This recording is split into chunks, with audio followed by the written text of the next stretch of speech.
오늘 우리에게 주시는 하나님의 말씀은 사도행전 10장 34절로 48절까지 말씀입니다. 제가 말씀을 봉독해 올립니다. 베드로가 입을 열어 말하되 내가 참으로 하나님은 사람의 외모를 보지 아니하시고 각 나라 중 하나님을 경외하며 의를 행하는 사람은 다 받으시는 줄 깨달았도다.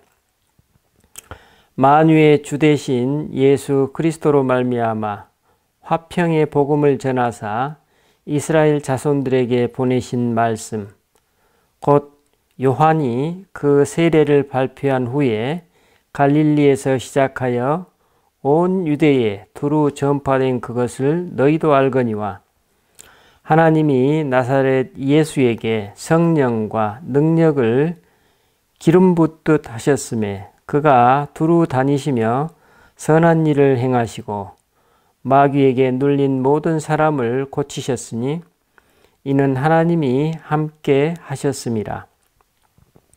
우리는 유대인의 땅과 예루살렘에서 그가 행하신 모든 일의 증인이라.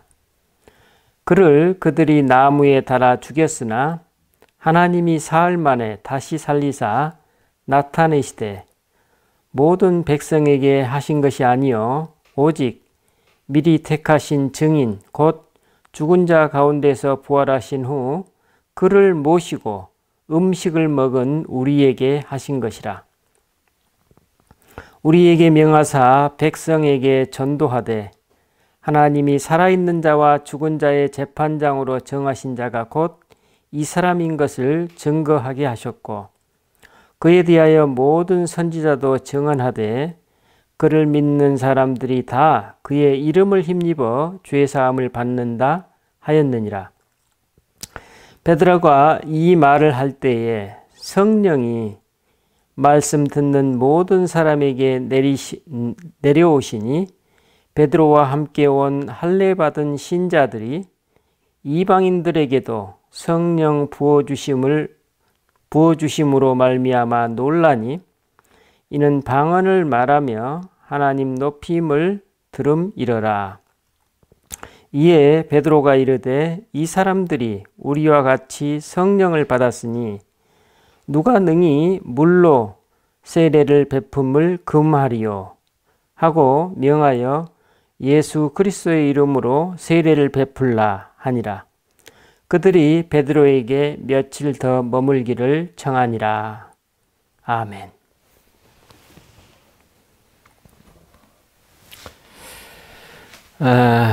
지난주에 저는 인터넷을 통해서 영화 미나리를 보았습니다. 모처럼 본 영화였고 또 많은 사람들로부터 좋은 평가를 받은 영화였기에 저 또한 기대가 컸던 것 같습니다. 막상 영화를 다 보고 나니 기대만큼의 감동이나 흡족한 마음이 생기지는 않았습니다. 단지 영화 초반부의 몇 장면이 가슴에 와 닿았다는 점 외에는 별다른 점을 느끼지 못했던 것 같습니다. 하지만 며칠이 지난 오늘 아침 이 영화의 메시지가 제 가슴 속에서 밀어 올라옴을 느꼈습니다. 그 중심은 영화 속의 폴이라는 한 인물이었는데 그 사람은 한국전에 참전한 사람으로 소개되었습니다. 영화를 보는 내내 주인공 제이콥이죠. 그 제이콥의 가정은 그 낯설고 물서른 땅에 정착하는 데 있어 그 누구의 도움이나 조언도 받지 못합니다. 그들은 철저히 고립되어 있었습니다. 그야말로 어느 날 갑자기 황무지에 떨구어진 것 같은 제이콥 가족의 이 정착기는 마치 죽음의 골짜기를 통과하는 것과 같은 혼돈을 경험하게 됩니다. 그런데 이 혼돈 속의 가정에 유일하게 등장하는 한 이웃이 있었습니다. 이웃 주민 폴이었습니다. 그는 주일날마다 십자가를 지고 고행을 하는 이상한 사람 같았습니다. 언행과 태도가 어눌한 그는 어린 아이들로부터도 심지어 놀림을 받는 바보 같은 사람이었습니다. 그럼에도 그는 선의를 가지고 제이콥의 가족들을 대했고, 또 한국에서 온 할머니가 중풍으로 누워 헛것을 볼 때 이를 안타깝게 여기고 자청하여서 그녀를 위해 축기, 즉 기도를 해주기도 합니다. 그리고 무엇보다도 그는 가망 없어 보이는 그 제이콥의 농산일이 잘 진행될 수 있도록 아무런 사심 없이 돕는 유일한 이웃이었습니다.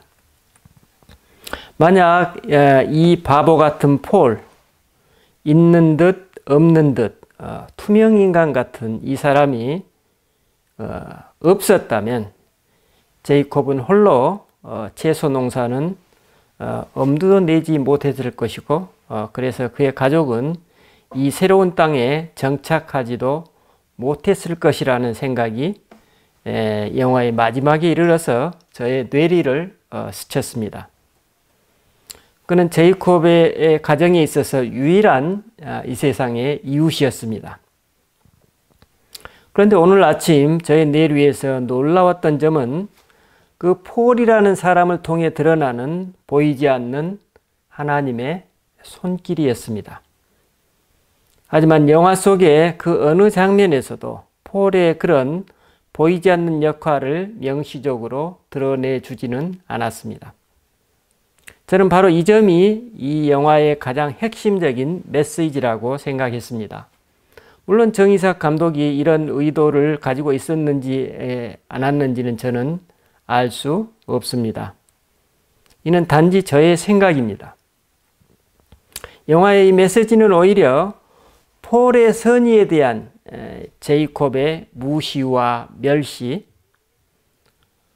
폴을 자신의 이용가치로만 대하는 무심한 제이콥의 아내의 모습이 그런 그들을 아무런 말 없이 선으로 대하는 그 폴의 모습과 극명한 대조를 보여주고 있었습니다. 하나님의 선에 대한 우리 인간들의 무심한 반응을 이처럼 적나라히 있는 그대로 드러내 보이는 영화를 저는 본 적이 없는 것 같습니다. 마치 미나리가 우리 주변에서 있는 듯 없는 듯 천대를 받으면서도 그 생명력으로 미나리는 그야말로 원더풀이듯이 폴로 상징되는 하나님의 보이지 않는 손길, 그처럼 가까이, 그처럼 현실적으로 우리와 함께 하시는 하나님, 그 하나님께 대한 우리들의 편견, 그 편견에 가려진 우리 일상 속에 하나님의 현존이야말로 이 영화가 우리에게 전하고 있는 메시지가 아니겠는가라고 오늘 아침에 생각해 보았습니다. 오늘 본문 역시 우리들의 이런 편견을 다루고 있습니다. 특별히 신앙인이기 때문에 불가피하게 가지게 되는 편견에 대한 이야기입니다. 하지만 이 이야기는 우주적인 기독교 복음의 핵심을 전하고 있습니다. 본문의 베드로 사도와 고넬료의 이야기는 사도행전 10장 1절부터 11장 18절까지 무려 3차례에 걸쳐 반복 설명되고 있습니다. 본 사도행전을 기록한 누가가 이처럼 베드로 사도와 이 고넬료 이야기를 반복해서 상세하게 다루고 있는 이유는 그만큼 이 이야기가 기독교 복음에서 중요한 부분을 차지하고 있기 때문일 것입니다. 그리고 이 고넬료의 이야기 중심에는 우리 신앙인들만이 가질 수 있는 편견을 정면으로 다루고 있기 때문이라고 저는 생각했습니다.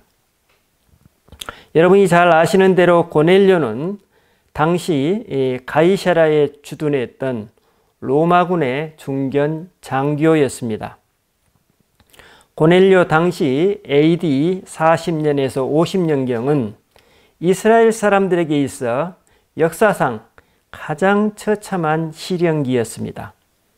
로마에 대한 거듭되는 항쟁으로 수많은 사람들이 피를 흘렸고 마침내 AD 70년에 예루살렘은 로마에 함락당하는 그런 정치 사회적 분위기가 당시의 정황이었습니다.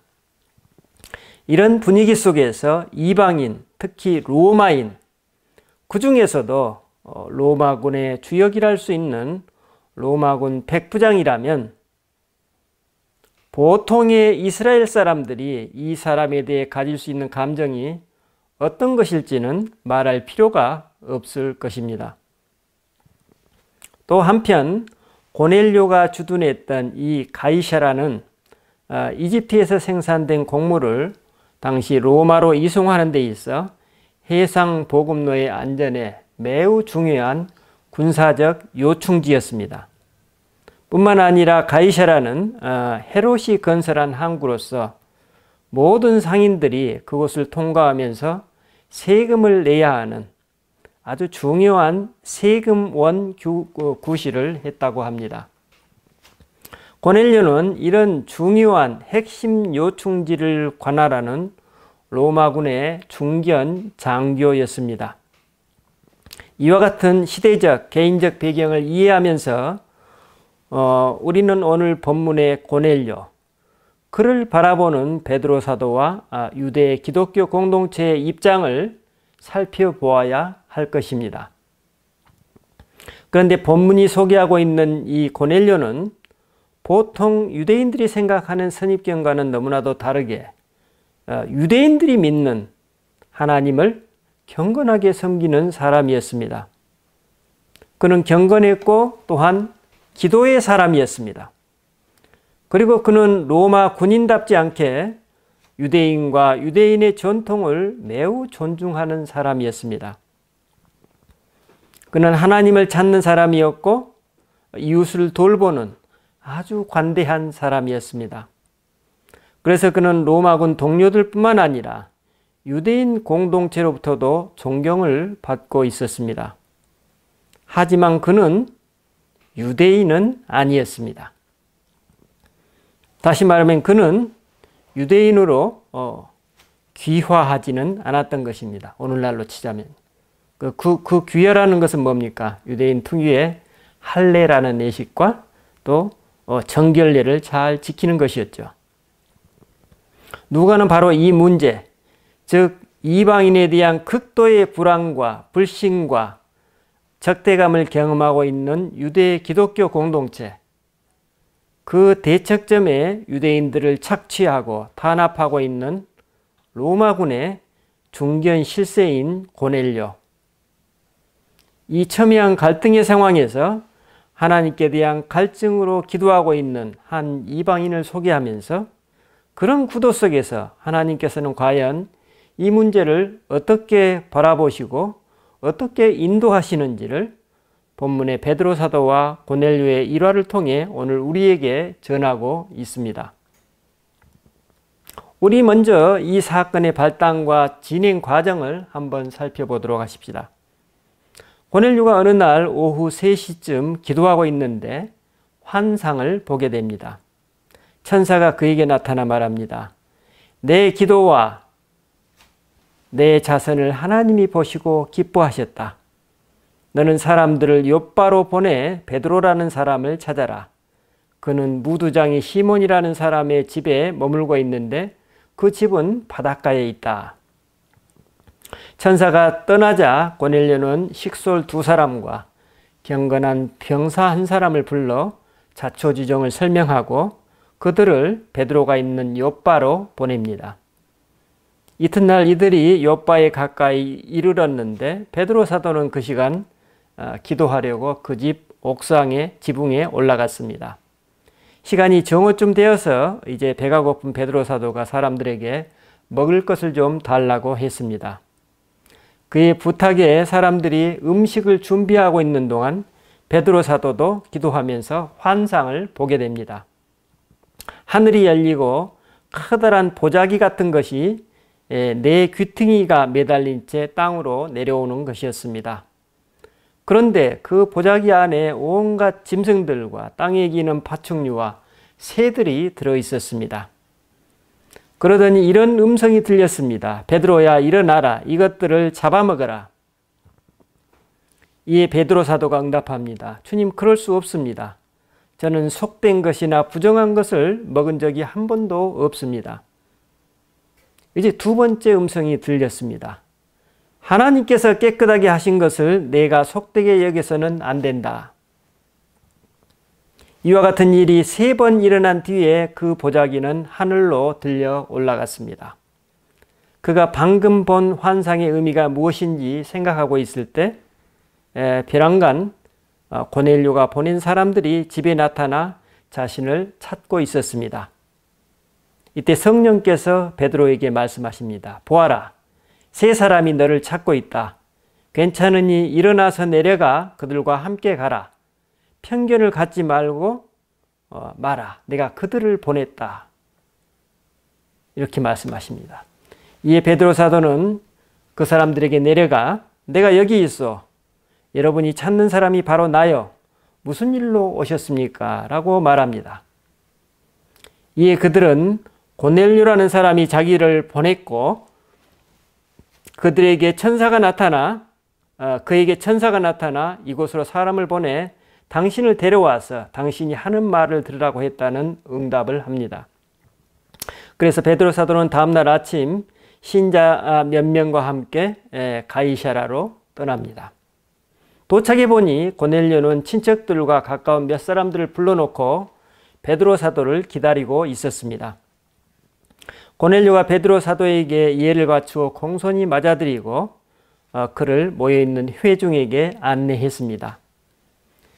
이에 안내받은 베드로 사도가 말합니다. 여러분이 알다시피 유대인은 이방인과 어울리거나 그 집을 방문할 수 없습니다. 그래서 이 자리에 왔는데 방문할 수 없습니다. 그러나 하나님께서 내게 아무에게도 속되거나 부정하다고 해서 안 된다는 것을 보여주셨습니다. 내가 그래서 이 자리에 왔는데 나를 왜 불렀는지 말씀해 주십시오. 이에 고넬료가 왜 베드로 사도를 부르게 되었는지 자초지정을 설명해 줍니다. 그리고 베드로 사도에게 이제 부탁합니다. 지금 우리는 주께서 당신에게 하신 말씀을 들으려고 이처럼 하나님 임재 앞에 모두 모여 있습니다. 참으로 훌륭한 태도입니다.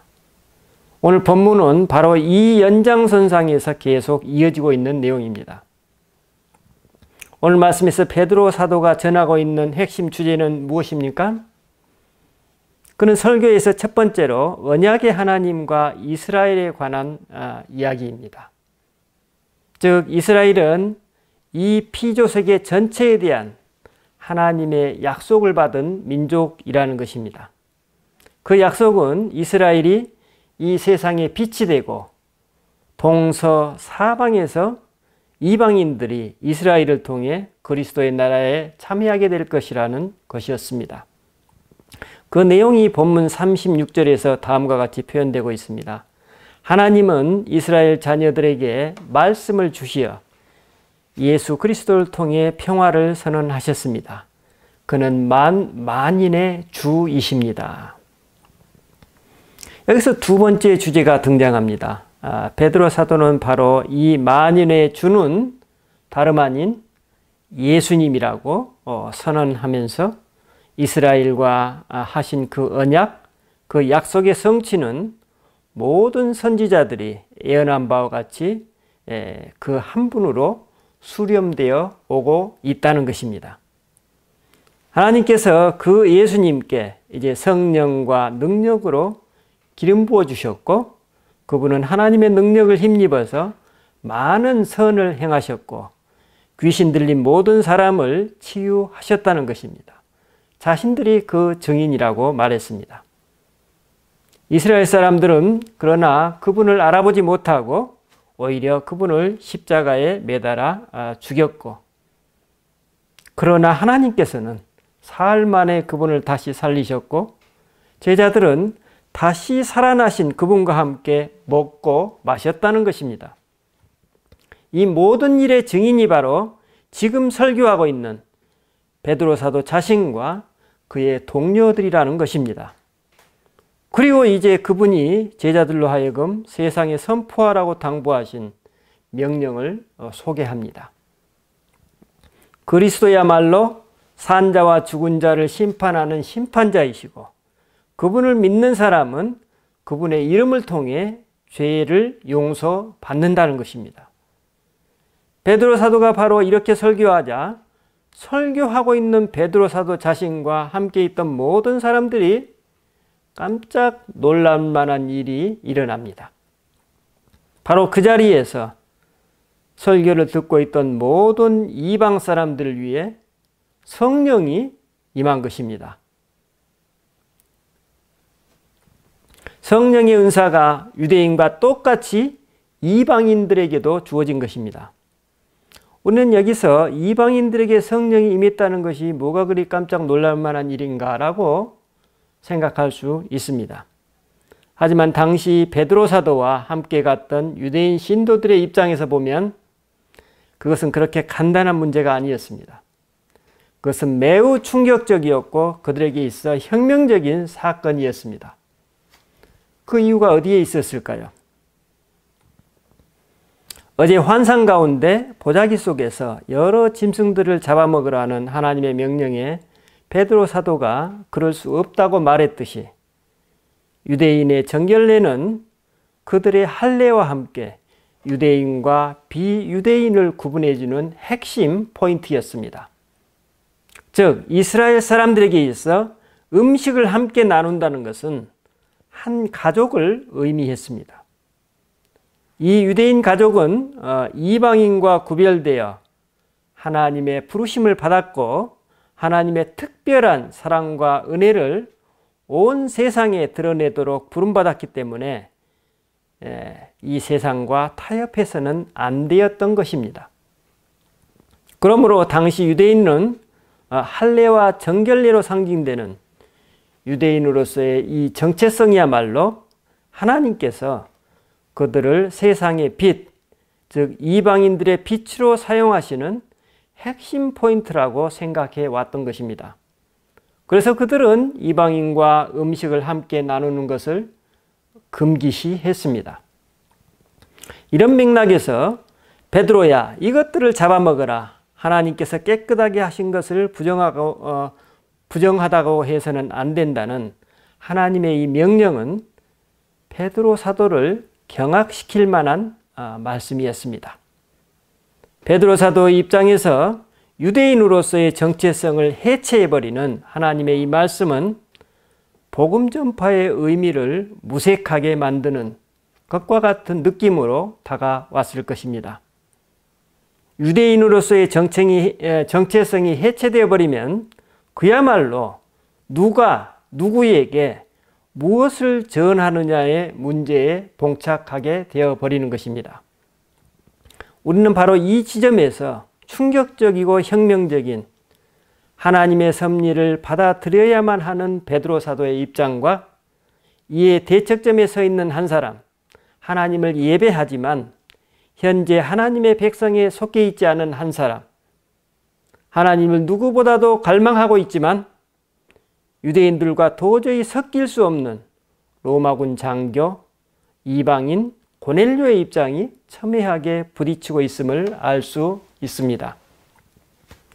여러분, 베드로 사도와 고넬료의 입장이 이처럼 충돌하고 있는 바로 그 지점에서 불가피하게 드러날 수 있는 것이 무엇일까요?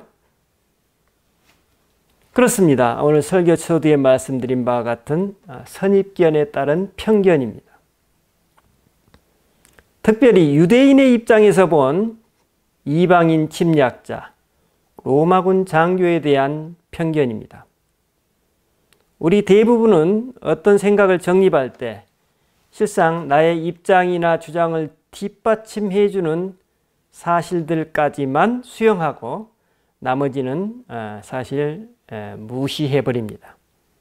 그런데 이것이 우리들의 편견을 낳습니다. 그렇다면 베드로 사도가 가질 수 있는 구체적인 편견은 무엇일까요? 아마도 베드로 사도를 비롯한 유대인 교우들은 새롭게 도래한 그리스도의 나라가 이방인들에게도 열려 있다는 것까지는 알고 있었을 것입니다. 우리는 마태복음 8장에 보면 백부장의 일화를 통해서도 그 내용을 짐작할 수 있습니다. 하지만 그 이방인들이 그리스도의 나라에 들어오려면 자기 민족을 버리고 유대인의 모든 관습을 받아들여서 그 사람에게 유대인으로서의 정체성이 있어야만 된다는 그 전제가 필요하다고 생각한 것입니다. 그런데 방금 하나님은 그런 베드로의 생각과는 완전히 다르게 말씀하시는 것입니다. 우리는 여기서 베드로 사도의 편견이 드러나고 있음을 봅니다. 즉 이방인들도 유대인처럼 회개하고 예수 그리스도를 믿어 하나님의 백성이 될 수는 있지만 그들은 먼저 유대인이 되어야 한다는 생각이었습니다. 하지만 하나님은 베드로 사도에게 예수님을 믿기 전이든지 믿은 후든지 그들이 하나님의 백성이 되는 데 있어서 반드시 유대인이 될 필요는 없다는 것입니다. 복음은 유대인만을 위한 것이 아니라 온 세상을 위한 것이라는 하나님의 메시지입니다. 베드로 사도는 가이사랴에 가는 도중에 자신의 그런 생각을 내려놓았을 것입니다. 사실 그 생각은 그의 유대인으로서의 편견이었습니다.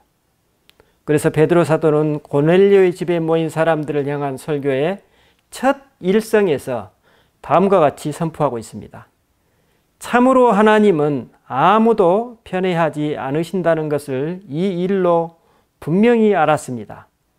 인종과 상관없이 하나님을 두려워하고 옳은 일을 하는 사람을 하나님은 받아주십니다.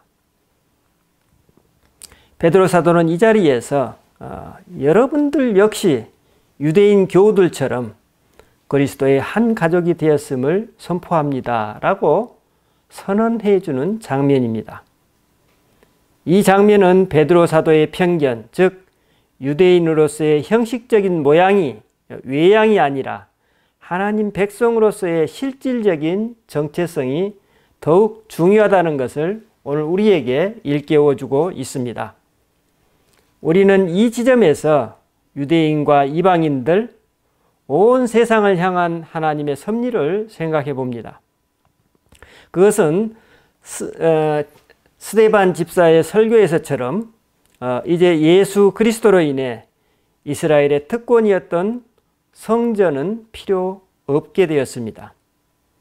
유대인이나 이방인 모두 그가 하나님의 백성이라면 그들은 은혜와 자비의 하나님을 예수 그리스도를 통해서 예수 그리스도 안에서 만날 수 있기 때문입니다. 마찬가지로 그 예수 그리스도로 인해 이스라엘 가족으로서의 음식에 관한 정결례와 할례 역시 이제 그 의미를 다했기에 더 이상 유효하지 않게 된 것입니다. 따라서 베드로 사도의 설교 요지는 이제 이방인이나 유대인이나 모두 똑같은 조건에서 하나님의 자녀가 될 때가 왔다는 선포입니다. 사도 바울이 설교한 믿음에 따른 칭의 개념이 바로 이 점이고, 그래서 예수 그리스도는 모든 사람에게 복음이 된다고 선포했던 것입니다. 여러분, 베드로 사도가 이 사실, 즉 모든 사람을 위한 복음을 설교하자 이 설교를 듣고 있던 고넬료 일행에게 어떤 일이 일어나고 있습니까? 베드로 사도가 선포한 메시지 그 자체가 지금 이 자리에서 능력으로 임합니다. 참으로 기막힌 장면입니다. 그 자리에 있던 모든 이방인들에게 성령이 임한 것입니다. 지금 베드로 사도가 경험하고 있는 그리스도의 현존이 이제 이방인에게도 똑같이 경험되는 것입니다. 얼마나 놀라운 일이 아니겠습니까, 이게? 여러분, 이스라엘 사람이 아닌 우리는 오늘 예수님을 믿으면서 이따금씩 이런 질문을 할 수 있습니다.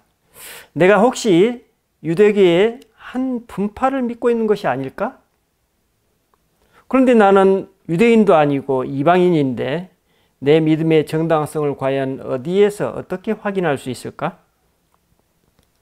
이 모든 질문에 대한 정당성을 확보한다고 쳐도 그 예수님과 나는 과연 어떤 관계일까? 왜 그분이 나의 구세주인가? 라는 본질적인 질문을 할 수 있습니다. 오늘 본문은 바로 우리들의 이런 질문에 대한 응답으로 볼 수 있습니다. 이제 유대인만이 아니라 모든 사람들의 복음이라는 사실이 지금 이 자리에서 베드로 설교와 그 설교에 임한 성령 하나님의 능력으로 드러나고 있는 것입니다.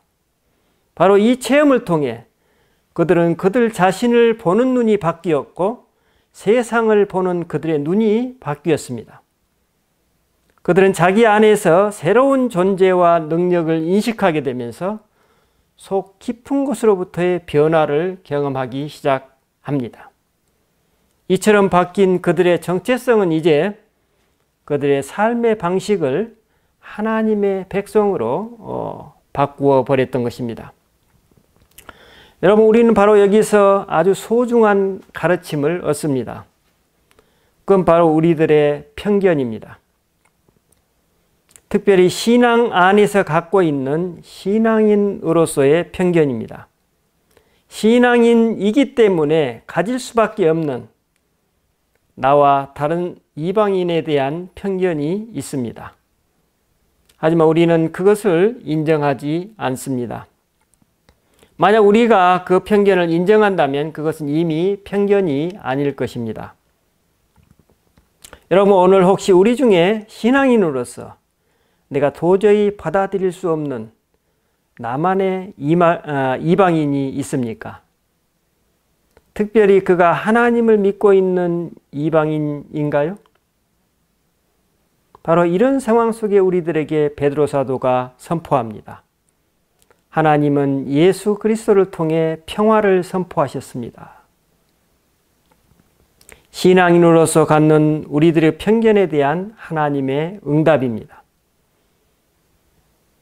그때 그 자리에서 베드로 사도에게 임했던 그리스도께서 베드로 사도의 그 편견을 해체시켜 버리신 것입니다. 여러분, 오늘 나는 베드로 사도처럼 그분의 현존을 경험하고 있습니까? 한 주간 동안 깊이 성찰하는 기회가 되시기를 바랍니다. 기도하십시다.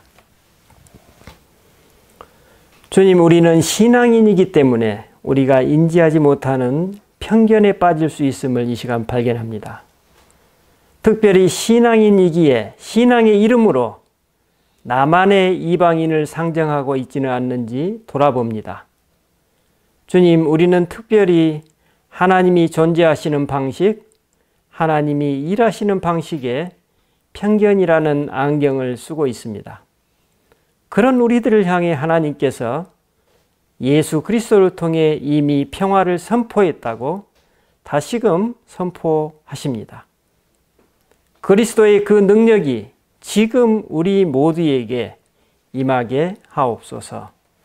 우리 주 예수 그리스도 이름으로 기도드립니다. 아멘.